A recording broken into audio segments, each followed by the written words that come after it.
Voici une petite vidéo qui va vous expliquer comment résoudre un problème de proportionnalité suite au calcul que je vous ai demandé de faire concernant l'épaisseur de la paroi des alvéoles.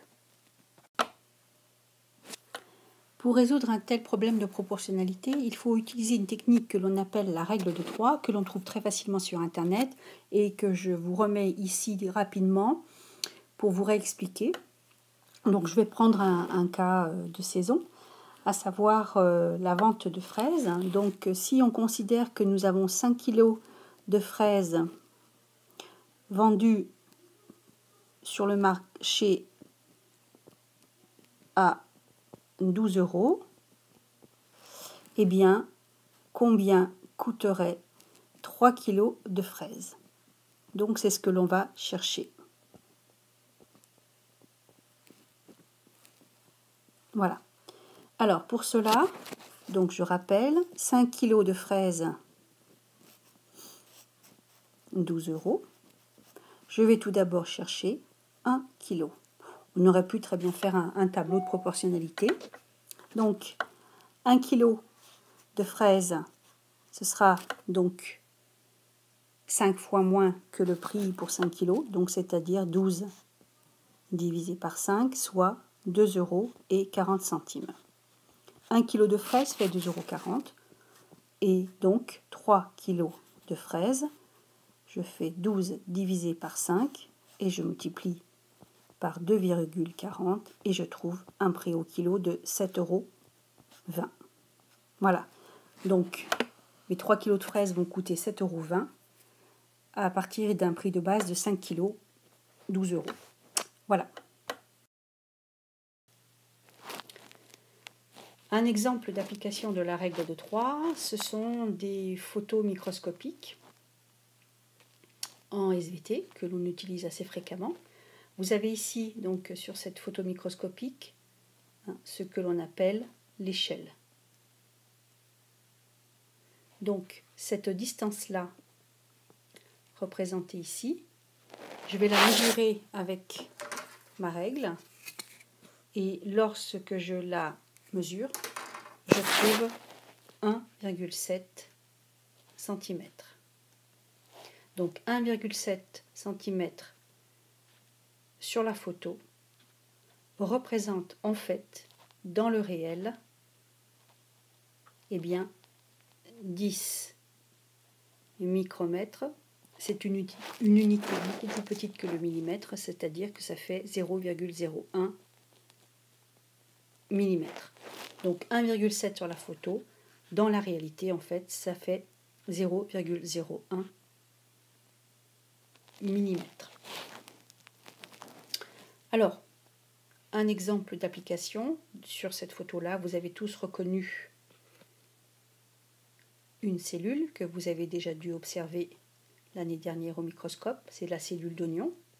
Donc voici les contours, ici, avec sa membrane, et là, avec son noyau.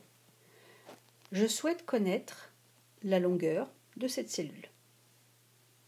Quelle est cette longueur dans la réalité? Donc la voici, cette longueur. Eh bien, je prends de nouveau une règle et je mesure la longueur. Et je trouve 13 cm.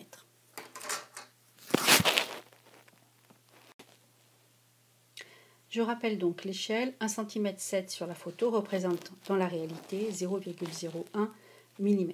Ça, c'est l'échelle que l'on a vue tout à l'heure.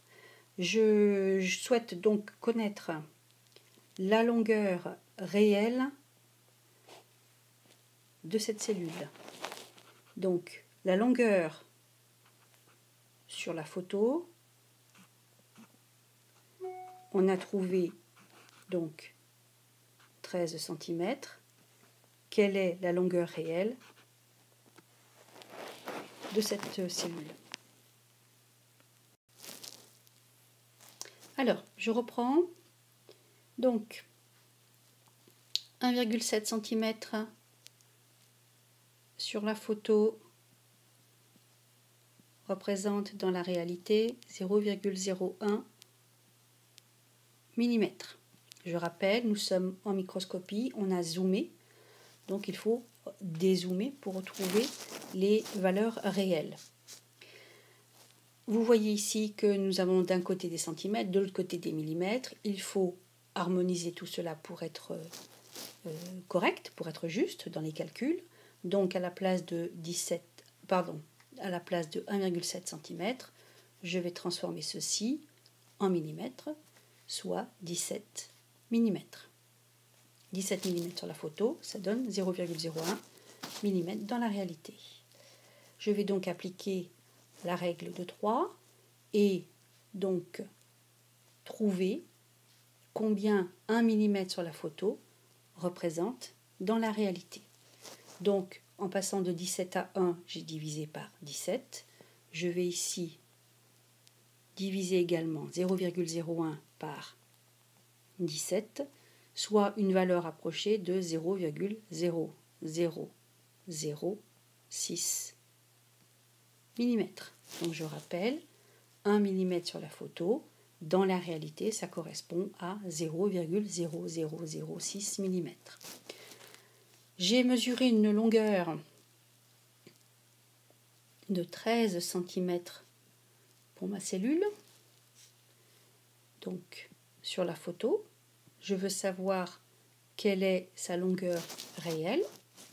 Donc 13 cm, je vais le transformer en millimètres, ce qui nous fait 130 mm. Donc 130 mm sur la photo. Quelle est la longueur réelle de la cellule? Eh bien, je vais faire 0,0006 multiplié par 130. Et j'obtiens 0,076 mm. Donc, pour résumer, grâce à la règle de 3, on a pu calculer la longueur réelle de la cellule,